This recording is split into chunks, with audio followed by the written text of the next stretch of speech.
우리가 이런 말을 많이 합니다. 저 사람은 참 믿음이 좋다. 혹은 신앙생활을 참 잘한다. 이런 말을 할 때가 있습니다. 우리도 기왕이면 이런 말을 듣고 싶은 마음에 어떻게 하면 좋을까 생각을 하다가 결심을 하고, 그래, 내일부터는 새벽기도 나가야지.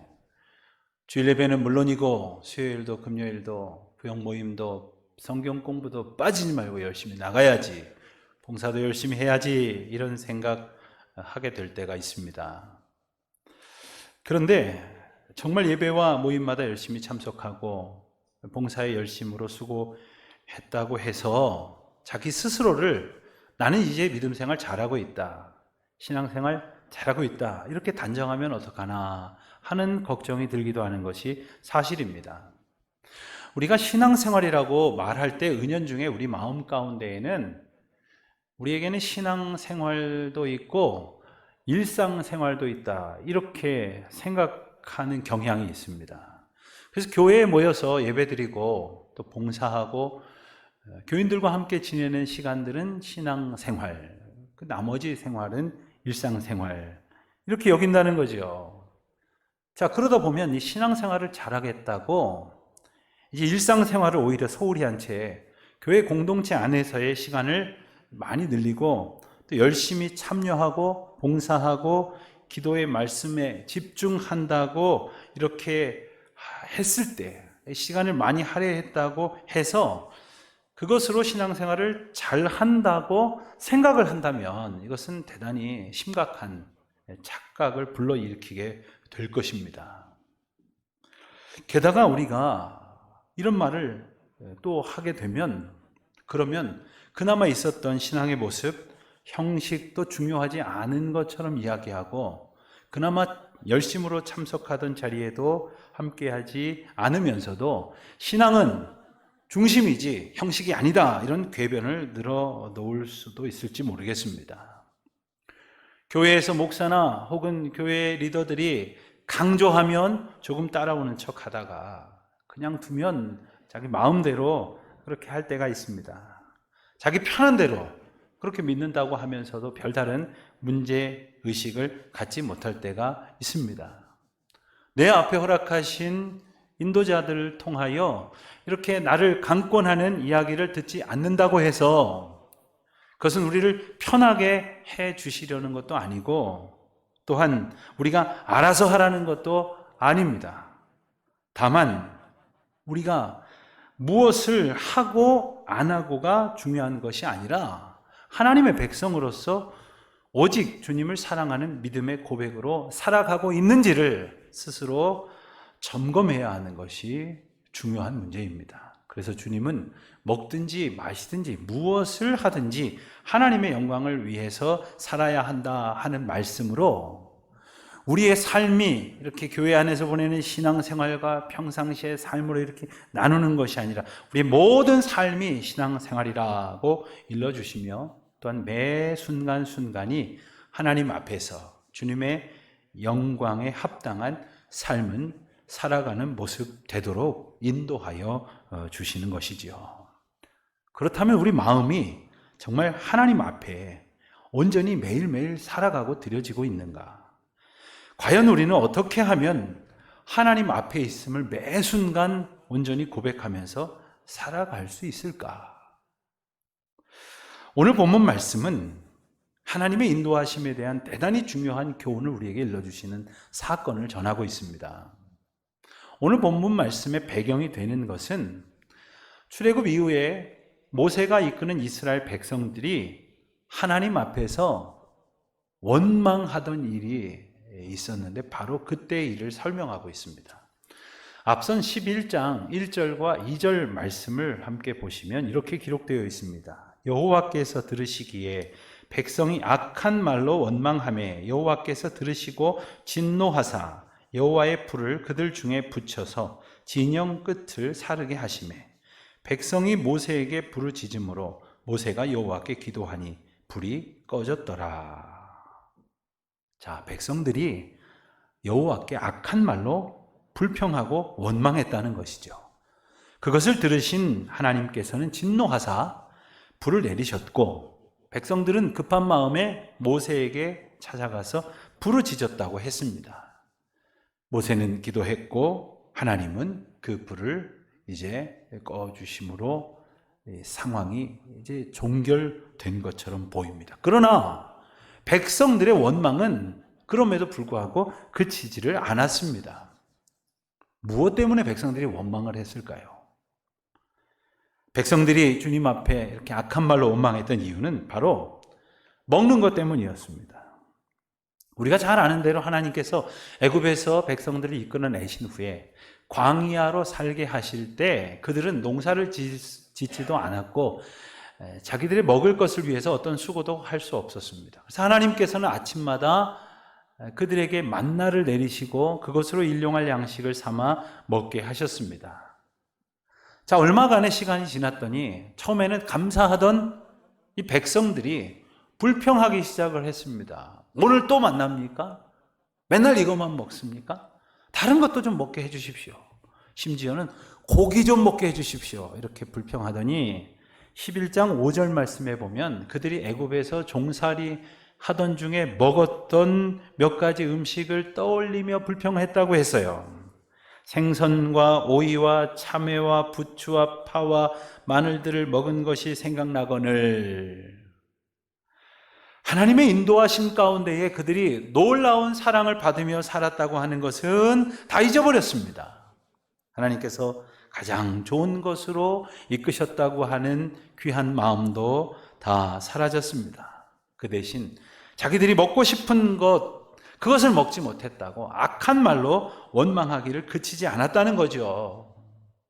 하나님의 마음에 관심이 없으면 이렇듯 자기 마음대로 생각하고 행동합니다. 그리고 자기 불평을 거침없이 쏟아내고 마침내 독하고 악한 말을 서슴지 않게 되는 것이죠. 누구라도 예외가 없습니다. 그 마음에 하나님이 모셔드려져 있지 않으면, 하나님을 향한 기쁨과 감사가 가득 차 있지 않으면 저마다의 생각과 욕망에 휘둘려서 살 수밖에 없는 법이죠. 사람이 자기 마음에 하나님을 모시고 살아간다면 그의 삶은 온전히 주님께서 매 순간 인도하시고 다스리시고 주관하실 것입니다. 사실 하나님께서는 처음부터 우리를 그렇게 창조하셨습니다. 창조주이신 하나님께서는 피조물된 우리 인생을 내버려 두지 아니하시고 온전히 하나님의 뜻에 따라 붙드셨고 그 뜻에 따라 순종하며 살아갈 때에 인생들은 가장 편안하고 행복하게끔 만드셨습니다. 그런데 인생들 중에 저마다 자기가 자기 삶의 주인인 양 교만하여져서 주님으로 마음을 가득 채우지 아니하고 살아가다 보니 어느새 자기 생각에 휩쓸리게 되고 불평하고 원망하는 것으로 자기의 삶을 허비하게 되었다는 것이죠. 이스라엘 백성들이 이같이 원망했을 때 어떤 분들은 조금 이해도 된다 이렇게 생각하실런지 모르겠어요. 아니 만나도 하루 이틀이지 이 시간을 계산해 보면 한 1년쯤 되거든요. 1년이나 똑같은 거 먹으면 질리지 않았겠느냐고. 그래서 애굽에서 먹던 것 좀 그리워할 수 있는 것도 아니냐고 그렇게 주장하기도 합니다. 나 같아도 원망했을지 모른다고 그렇게 말하는 분은 혹시 없을까요? 또 게다가 말하기를 아무리 좀 그랬다고 하기로서니 불을 내리시다니 그렇게 심판하시다니 하나님도 너무하신 것 아니냐고 불평할런지 모릅니다. 그러나 오늘 우리는 이 본문 말씀을 가만히 들여다보면서 주님께서 정령 진노의 불을 내리신 이유가 무엇인지를 잘 살펴보아야 합니다. 그리고 어떠한 은혜를 베푸시는지 주님의 사랑이 얼마나 크고 놀라운지도 깨달아야 하는 것입니다. 단지 밥 투정했다고 노예된 시절에 애굽의 음식을 추억했다고 그리하셨던 것이 아니라는 것이죠. 그 이유는 바로 이스라엘 백성들의 모습이 세상 사람들의 모습과 조금도 다름없었기 때문이었습니다. 그저 자기들 원하는 대로 사는 것이 참된 만족이라고 생각했기 때문이었죠. 그게 아니라 오직 주님이 인도하시고 허락하신 참 평안과 만족이 진정한 인생의 기쁨이라고 하는 것을 까맣게 잊어버린 자들처럼 살았기 때문이었습니다. 그저 갖고 싶은 것 갖고, 먹고 싶은 거 먹고, 입고 싶은 대로 입는 것이 행복인 줄로 생각하는 것, 그것이 잘못되었다라는 것을 일깨워 주시는 것입니다. 혹 어떤 분들은 그거 몰랐다고, 그걸 잊어버렸다고, 그게 그렇게 벌하실 이유냐고 또 말할런지 모르겠어요. 하지만 엄밀히 말하자면 절대로 모르지 않았습니다.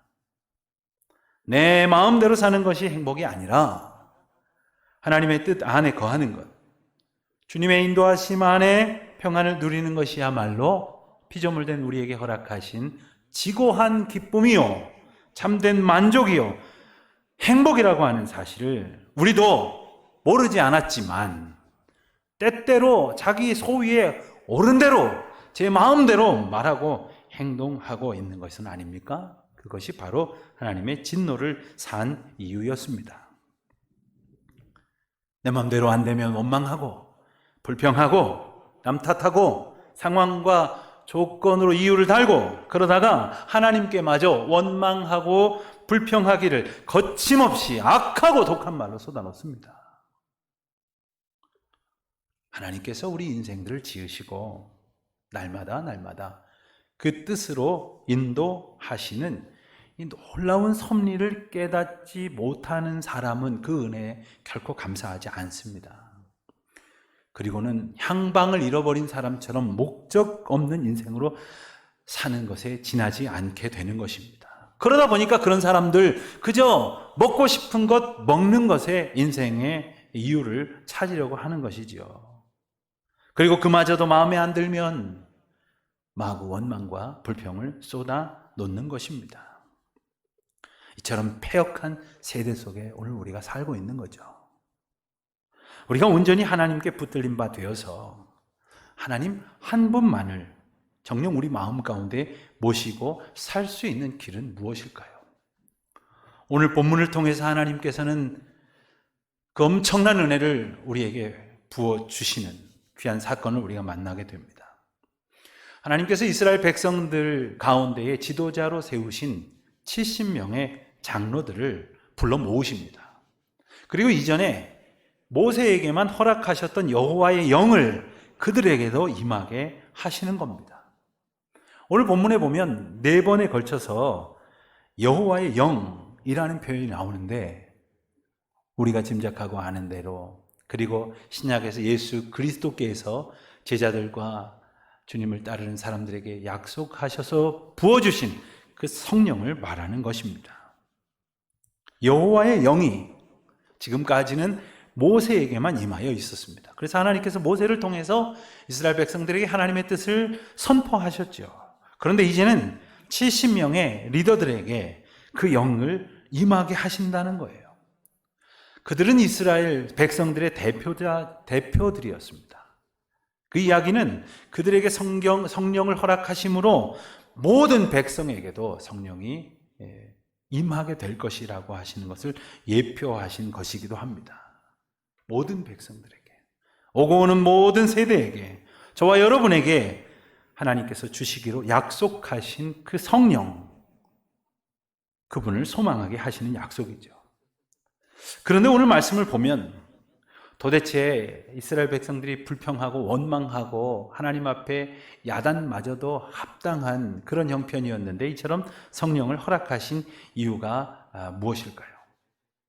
바로 자기 스스로의 생각에 매여 있는 이스라엘 백성들이 이제는 하나님의 뜻 그리고 하나님의 생각을 품고 살게 하시기 위하셨던 것입니다.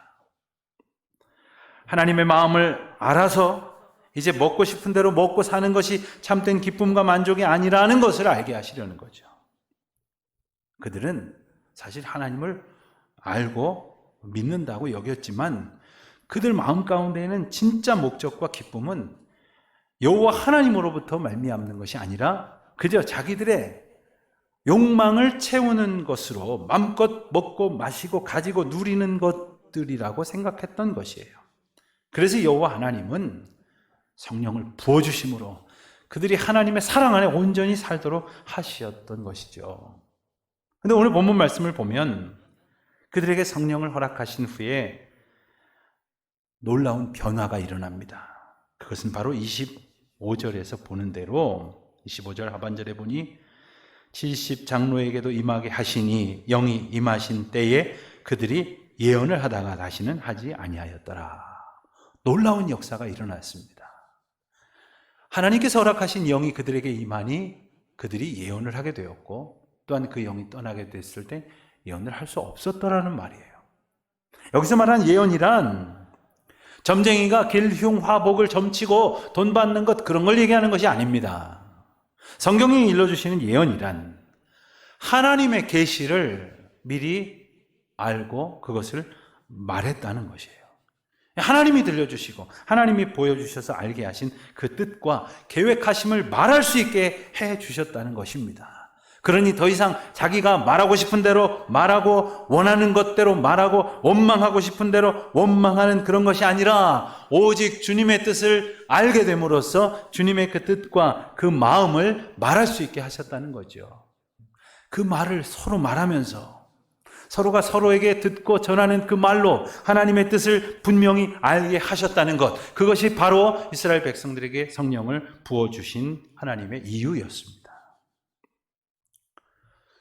하나님께서 성령 받은 모든 사람으로 하여금 하나님의 뜻을 말하게 하시고 증거하신다는 말씀은 그들 모두가 성령 충만하여서 하나님의 말씀으로 가득한 공동체를 살게 하셨다는 뜻이기도 합니다. 그와 같은 은혜는 지금까지는 모세에게만 허락됐었거든요. 그 구별된 귀한 사명을 70인의 이스라엘 지도자들에게 허락하심으로 함께 그 사명을 감당하게 하셨다는 겁니다.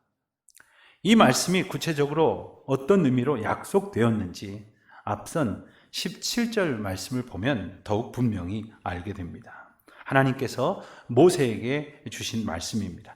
내가 강림하여 거기서 너와 말하고 내게 임한 영을 그들에게도 임하게 하리니 그들이 너와 함께 백성의 짐을 담당하고 너 혼자 담당하지 아니하리라.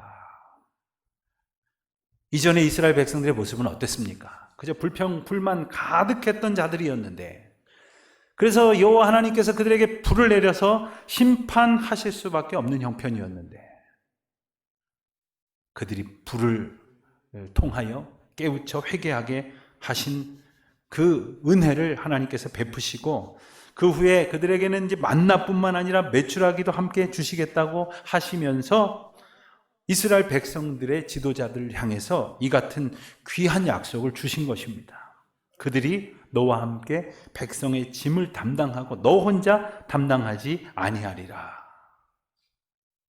하나님의 말씀을 듣고 그 뜻을 백성들에게 전함으로 백성들이 다 하나님의 뜻대로 온전히 살아가게 하는 그 귀한 사명을 지금까지는 모세에게만 맡겨주셨는데 이제는 70명에 달하는 백성들의 지도자들에게 함께 맡기셔서 혼자만 무거운 짐을 감당하는 것이 아니라 모두가 이 일들을 하게 하시겠다는 놀라운 약속인 것입니다.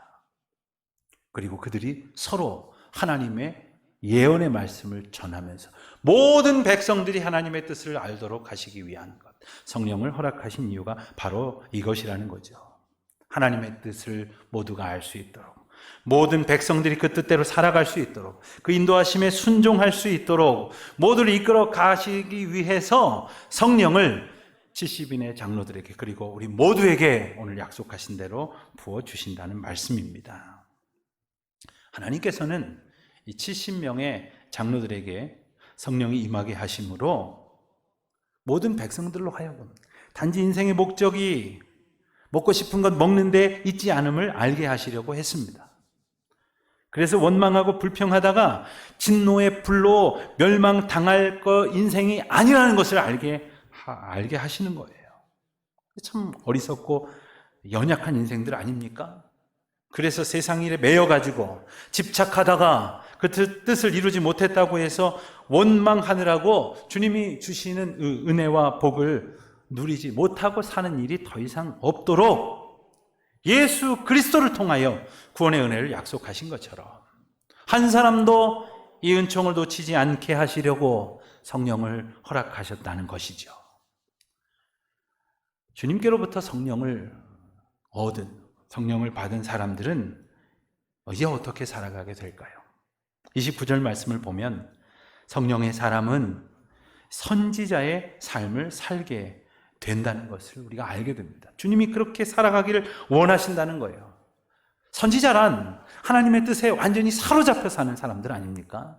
그래서 구약에 보면 많은 선지자들이 등장을 하는데 그들은 전적으로 그의 삶이 하나님의 뜻에 온전히 붙들린 바 되어서 하나님께서 알게 하시는 것, 듣게 하시는 것을 말하게 하시지 않습니까?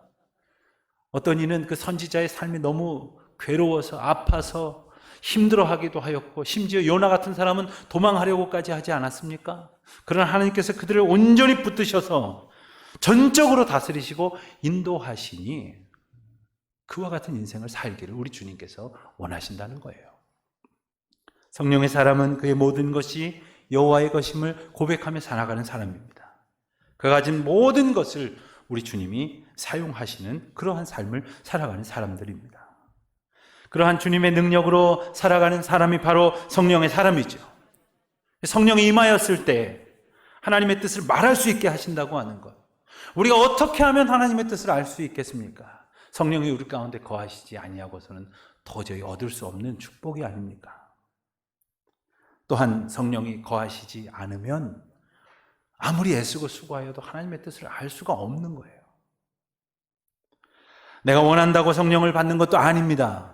원하지 않는다고 그것을 비켜갈 수 있는 것도 아닙니다. 성령에 붙들림 받은 사람들, 하나님의 온전한 백성, 전적으로 여호와 하나님의 주권 가운데 우리가 살아가고 있음을 알게 하시는 것이죠. 그 주권이 얼마나 놀라운지를 보여주는 아주 귀한 사건이 또한 26절 이하에 소개가 되기도 합니다. 여호와께서 70명의 장로들을 성막으로 모이게 하셨죠. 그런데 그 자리에 엘닷과 메닷이라고 하는 두 사람이 나오질 않았습니다. 어찌된 영문인지 진중에 머물러 있었는데 놀랍게도 그들에게도 성령이 임하였다는 거예요. 생각을 해보면 하나님의 집합 명령을 어기면서 그 진중에서 불순종하고 있었던 것 아닙니까? 그럼에도 불구하고 그들에게 성령이 임하였던 거예요. 언뜻 굳이 이 사람에게까지 하는 생각이 들었는지 모르겠어요. 그래서 이 소식을 전해 들은 여호수아도 그렇게 생각을 했었던 모양입니다. 지도자인 모세에게 그들을 말려야 한다고, 그들이 감히 예언을 하지 못하게 한다고 말했습니다. 하지만 모세는 29절 말씀을 보면 내가 나를 두고 시기하느냐? 이렇게 말하면서 여호수아를 진정을 시킵니다. 만일 우리가 모세라고 한다면 하나님은 나한테만 특별한 영적 권세를 주시지 뭐 이 사람들한테까지 주시는가? 아마 이렇게 생각했을지도 모르겠어요. 또 집합하라 하신 그 명령에 순종한 사람들한테만 주시면 되지 진영에서 지금 꾀부리고 있는 사람한테까지 무슨 성령을 부어주시는가? 라고 생각을 하는 사람이 있을런지 모르겠어요. 그러나 모세는 그렇게 생각하지 않았습니다. 이 또한 하나님의 주권 가운데 있다는 거예요. 이 모든 것이 하나님의 섭리 가운데 있다는 거예요. 온전히 하나님의 다스리심 가운데 있다는 것을 고백하는 것이죠. 우리는 흔히 생각을 하기를 내 마음에 드는 사람은 귀한 일 맡아도 된다고 생각하고 내 마음에 안 드는 사람은 저 사람은 틀렸다라고 생각할 때가 있어요. 내가 옳게 여기는 사람은 좋은 사람이고 그렇지 않게 생각하는 사람은 남들이 뭐라 그래도 별로 좋아하지 않습니다. 하지만 주님께서 택하시는 그 주권을 인정하는 사람은 더 이상 내 생각을 내세우지 않습니다. 내 판단으로 결정하지 않습니다. 오직 주님의 은혜 가운데에 주님의 선택과 섭리 가운데 살아가기를 원하는 사람. 오늘 우리 모두가 그와 같은 은혜로 살아가는 소망을 품어야 할 것이겠습니다. 성막으로 이렇게 순종하여 나온 자들뿐만 아니라 진중에 있었던 자들에게도 하나님의 영을 부어주셔서 예언하시게 했다는 말씀은 오늘 우리가 이처럼 예배당에 나왔지 않습니까? 그러나 하나님께서 오늘 이 자리에는 함께 나오지 못했지만 여러 가지 사정으로 자기 진영에 머무르고 있는 사람에게도 하나님께서 성령을 부어주실 것이라는 말씀을 우리가 생각할 수 있게 합니다. 그래서 지금 우리가 모여 있을 때뿐만 아니라 우리 각자의 진영, 가정이나 삶의 터전 가운데서 생업의 현장에서 살아갈 때에도 하나님은 그곳에 있는 우리에게도 동일하게 성령을 부어주심으로 하나님의 뜻을 알게 하신다는 거예요. 그 뜻대로 살아가게 하신다는 것입니다. 사랑하는 성도 여러분, 오늘 특별히 성령 강림절을 맞으면서 우리에게 성령 부어주셔서 주님의 뜻을 알게 하시고 또 그 뜻대로 살게 하시고 그리고 그와 같은 하나님의 뜻을 전하게 하심으로 아직 그 뜻을 듣지 못한 모든 사람들에게도 하나님의 뜻대로 살아갈 수 있도록 하시는 그 주님의 일을 행하게 하시는 귀한 도구 되는 저와 여러분이 되시기를 우리 주님의 이름으로 축원드립니다. 교회의 역사가 사도행전 2장에서 보듯이 마가의 다락방에 모인 이들 가운데 성령이 내림으로 성령이 충만하게 임함으로 불일 듯 일어났던 것처럼 오늘 다시 우리 교회와 우리 가정과 우리 각 사람의 삶에 그 마음에 하나님께서 성령으로 충만하게 하셔서 다시 새로워지고 다시 불일 듯 일어나고 다시 성령으로 충만하여져서 주의 뜻을 말하고 선포하며 주의 은혜로 가득 채워지는 믿음의 공동체가 될 수 있도록 순종하는 우리 모두가 되시기를 주님의 이름으로 축원드립니다.